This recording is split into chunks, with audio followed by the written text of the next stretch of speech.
10월 15일 목요일 새벽 기도회 시작하겠습니다. 주기도문 드립니다. 하늘에 계신 우리 아버지, 아버지의 이름을 거룩하게 하시며 아버지의 나라가 오게 하시며 아버지의 뜻이 하늘에서와 같이 땅에서도 이루어지게 하소서. 오늘 우리에게 일용할 양식을 주시고 우리가 우리에게 잘못한 사람을 용서하여 준 것 같이 우리 죄를 용서하여 주시고 우리를 시험에 빠지지 않게 하시고 악에서 구하소서. 나라와 권능과 영광이 영원히 아버지의 것입니다. 아멘.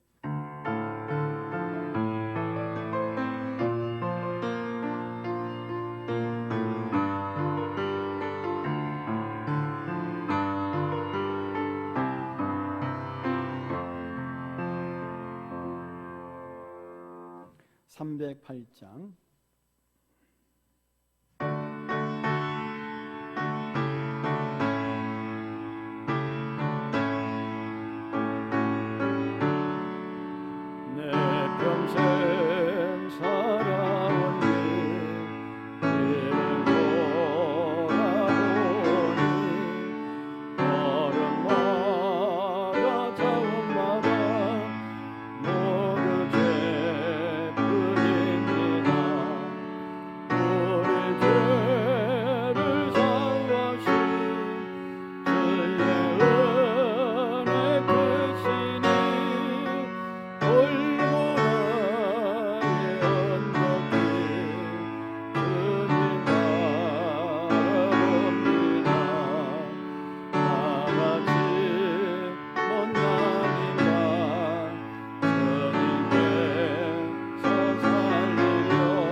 오늘 말씀은 열왕기상 11장 14절, 23절, 26절 세 절을 보겠습니다.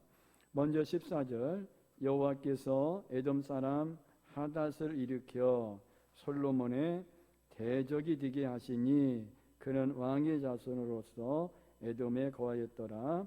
23절, 하나님이 또 엘리아다의 아들 르손을 일으켜 솔로몬의 대적자가 되게 하시니 그는 그의 주인 소바 왕 하닷 에셀에게서 도망한 자라.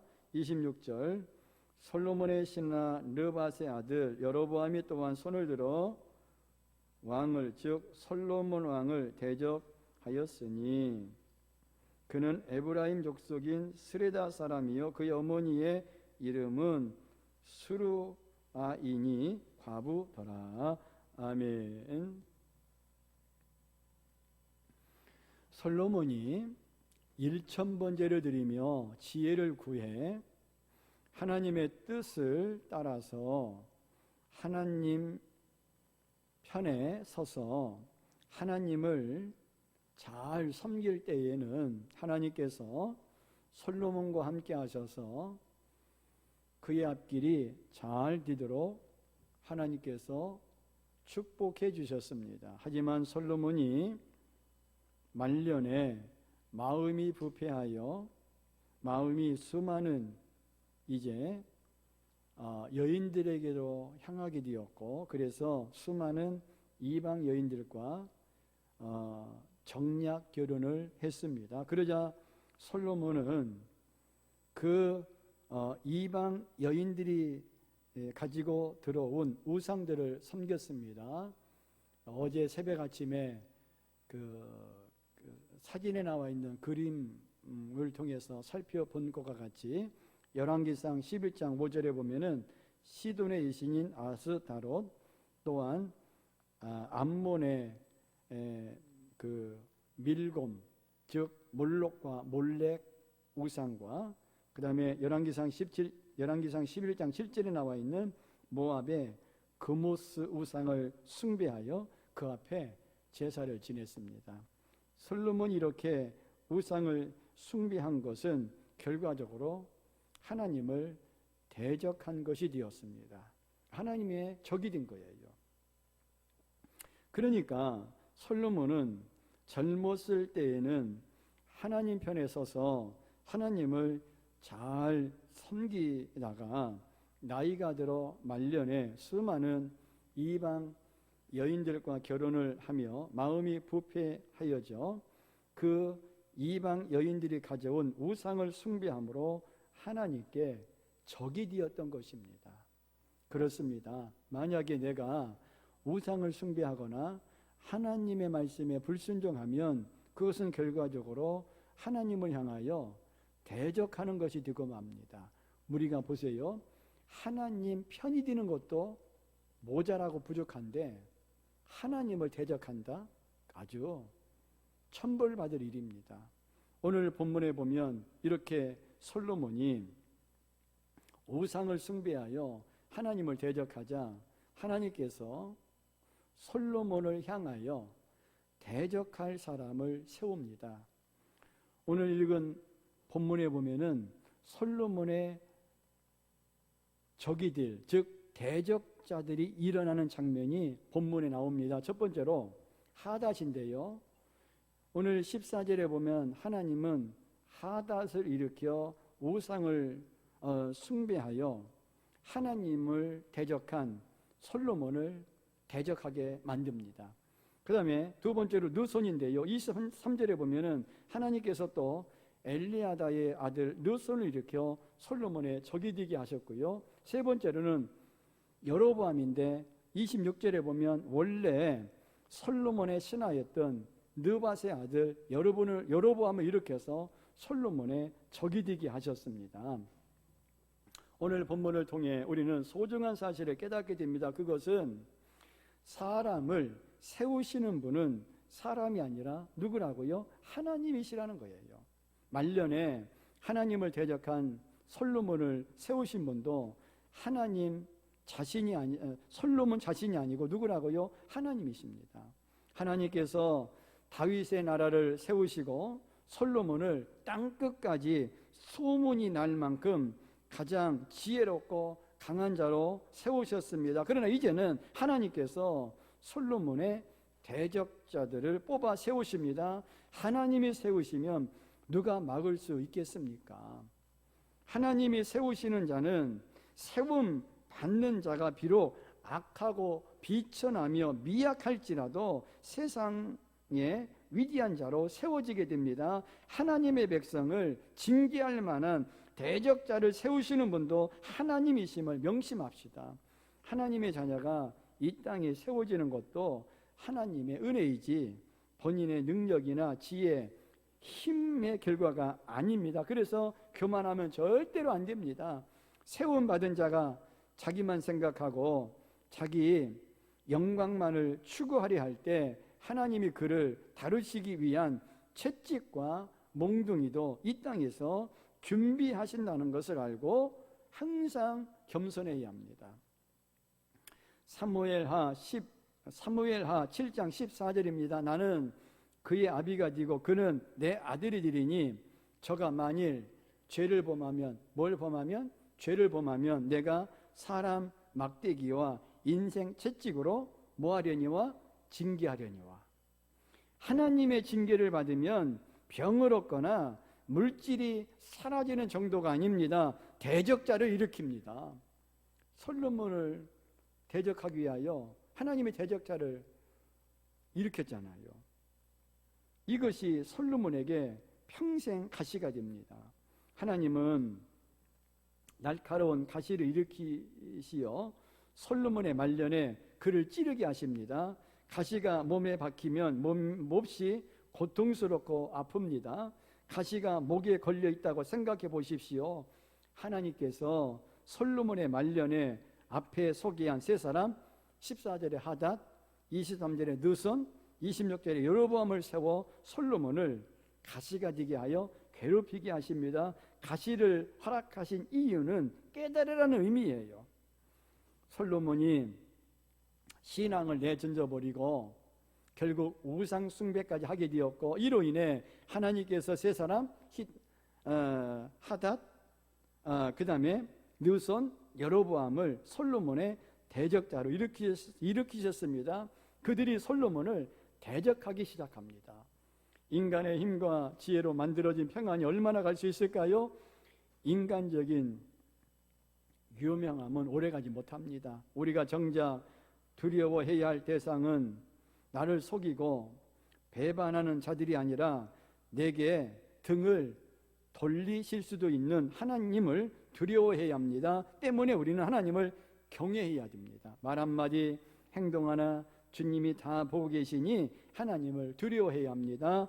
이 짧은 인생 가운데서 하나님을 노래하고 기뻐하기도 바쁜데 세상에 속한 이런저런 말을 하고 다니겠습니까? 오직 하나님을 예배하고 기도하는 일에 시간을 사용하시기 바랍니다. 어떤 사람은 하나님께 실망감을 드리고 등 돌리게 만드는 인생을 삽니다. 우리는 하나님이 기뻐하시는 일을 하십시다. 그것이 가장 큰 축복입니다. 하늘의 영광으로 가득한 주님의 보좌를 생각해 보십시오. 지금 우리가 죽으면 그 보좌 앞에 가서 하나님 앞에 서게 될 것입니다. 기도하겠습니다. 내가 솔로몬처럼 하나님을 대적하면 내게도 나를 깨닫게 하시려고 하나님이 질병이나 물질이나 사람을 통해 대적하신다는 것을 깨닫게 하옵소서. 그러나 언제 어디서나 하나님의 말씀에 순종하여 하나님 편에 서면 하나님이 내 편에 서신다는 것을 알고 하나님을 경외하고 믿게 하여 주옵소서. 주여 세 번 하며 기도하겠습니다. 주여, 주여, 주여. 회복시킨 우리의 창조주 그리스도 십자가의 길로 아버지 뜻 이루셨네. 그가 이 땅에 오신 이유 이제 우리에게 맡겨진 그 소망 그 사랑 그 생명 아름답고 눈부신 십자가의 길 우리가 이 땅에 살아갈 이유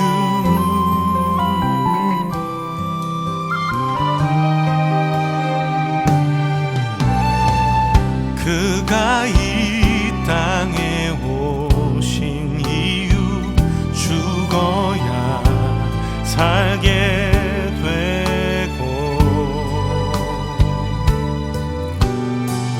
져야만 승리하는 놀랍고 영원한 신비 지으신 그대로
그 소망 그 사랑 그 생명